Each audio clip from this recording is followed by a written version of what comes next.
दोस्तों, हमारे माननीय बैरिस्टर असदुद्दीन ओवैसी जो मुसलमानों का शेर का बच्चा है, ये इंडियन कॉन्स्टिट्यूशन के बारे में और आर्टिकल पे क्या क्या लिखा है, कृपया करके उनका पूरा क्लिप्स को आप सुने। इस देश में झगड़े पैदा करने का काम बीजेपी करना चाहती है मस्जिद और मंदिर के नाम पर। ये जो कानून बन रहा है ना सर, ये बिल का मकसद सिर्फ मुसलमानों को जलील और रुस्वा करना है, मुसलमानों को दूसरे दर्जे का शहरी बनाने का इनका मकसद है। जब मैं अपनी प्रॉपर्टी को अल्लाह को मालिक बनाकर दे रहा हूं, कह रहे बच्चों की फिक्र नहीं है।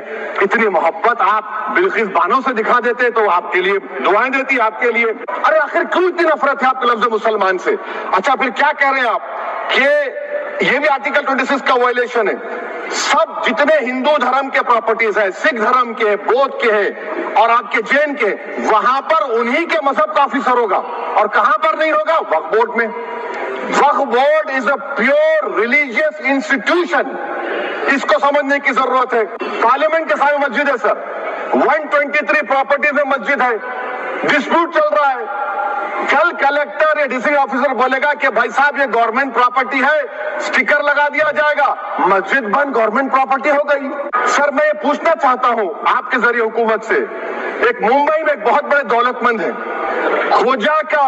खोजा बरादरी का यतीम खाना था।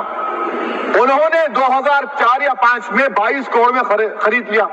वो केस सुप्रीम कोर्ट में कि आप उनको मालिक बनाना चाहती हैं लिमिटेशन एक्ट अप्लाई करके। हमको बताइए, हम जानना चाह रहे हैं। अमित शाह साहब बोले कि इतनी प्रॉपर्टीज का कब्जा हुआ, चोरी हुई, ये हुआ। सर क्लास 2652A सेक्शन, अगर कोई प्रॉपर्टी बेचता है 2 साल की सजा थी, आपने क्या कर दिया? उसको 6 महीने कर दिया।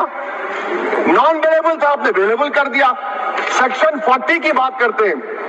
सेक्शन 40 में सर हमको जो ज्वाइंट वर्किंग कमेटी का जो नोट्स दिए, उसमें मिनिस्ट्री ऑफ माइनॉरिटी अफेयर्स ने कहा कि 30 साल में 515 केसेस सेक्शन 40 के और सिर्फ 8 लोग कोर्ट को गए। वक्फ यूजर का कानून तेलंगाना आंध्रा में है, सेक्शन 40 का कानून तमिलनाडु 63 है, आंध्र प्रदेश में 43 है।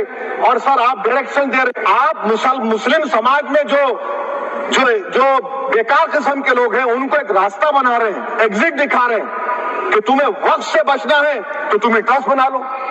ये क्या कर रहे हैं सर आप? हेलो फ्रेंड्स, अस्सलाम वालेकुम, नमस्ते, सत श्री अकाल। आप लोग का क्या हाल चाल? Welcome to Ali talks 365। दोस्तों, हमारे भारत देश के हजारों लाखों करोड़ों मुसलमान भाइयों को ये भी नहीं पता कि नया जो वक़्फ़ अमेंडमेंट बिल आ रहे हैं ये क्या है। कम से कम इसको पढ़ने की कोशिश करें। आप इंग्लिश नहीं जानते हैं, हिंदी नहीं जानते हैं, अपना लैंग्वेज में पढ़ने की कोशिश करें।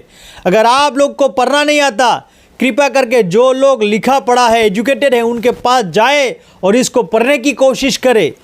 उसके बाद आप लोग को पता चल जाएगा कि ये नया अमेंडमेंट बिल क्या है। Right to religion, right to property, ये सारे चीज़ हमारे इंडियन कॉन्स्टिट्यूशन में है। दोस्तों, अगर भारत के पूरा कॉन्स्टिट्यूशन आप लोग पढ़ेंगे और कॉन्स्टिट्यूशन का सारे आर्टिकल्स आप लोगों को पता होगा तो आप लोगों को पता चल जाएगा कि कितना भयंकर ये नया अमेंडमेंट बिल हो सकता है।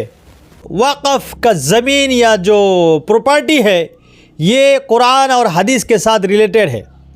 अगर किसी के पास अधिक धन है, मिट्टी है, पैसा है तो अपना मर्ज़ी से दान खैरात कर सकते हैं। पकड़ ले कि मेरे पास 10 लाख रुपया है और मैं 1 लाख रुपया किसी को दान करना चाहता हूं तो अब मेरा मर्जी है। जो इंडियन कॉन्स्टिट्यूशन है वो मुझे राइट देता है कि मेरा पैसा, right to education, right to constitutional remedies, right to equality of religion, हाँ, ये सारे चीज़ मेरे ऊपर होता है क्योंकि भारत के कॉन्स्टिट्यूशन ने मुझे राइट दिया है। मैं क्या करूँ मेरा प्रॉपर्टी का, लेकिन इसके ऊपर आप लोग अमेंडमेंट बिल ला रहे हैं जो मैं कर नहीं सकता। दोस्तों, ये मेरा वीडियो बनाने का मकसद ये है कि सभी भाई लोग, हिंदू हो, मुस्लिम हो, सिख हो, ईसाई हो, अपना अपना जीने का हक है, अपना अपना लैंड के ऊपर जीने का हक है, अपना अपना प्रॉपर्टी के ऊपर कैसे चले ना चले अपना हक है। दोस्तों, किसी के ऊपर भी जो है ठेस ना पहुंचाया जाए। तो मैं सभी भाइयों को कहना चाहता हूं, कृपया करके आप लोग ये जो अमेंडमेंट बिल लाया है इसके अगेंस्ट पे जाए और मुसलमानों को जैसा वक्फ बोर्ड था जो चल रहे हैं तो उसको चलने दे, क्योंकि इसका जो पैसा मिलता है, इसका जो प्रॉपर्टी मिलता है, ये सारे गरीब लोगों के ऊपर जाते हैं। जो गरीब लोग अपने आप को इम्प्रूव नहीं कर पाते हैं, जो बच्चा अनएजुकेटेड है, उनके ऊपर स्कूल बनाते हैं, ये मदरसा बनाते हैं, या मस्जिद बनाते हैं, या कब्रिस्तान बनाते हैं दोस्तों।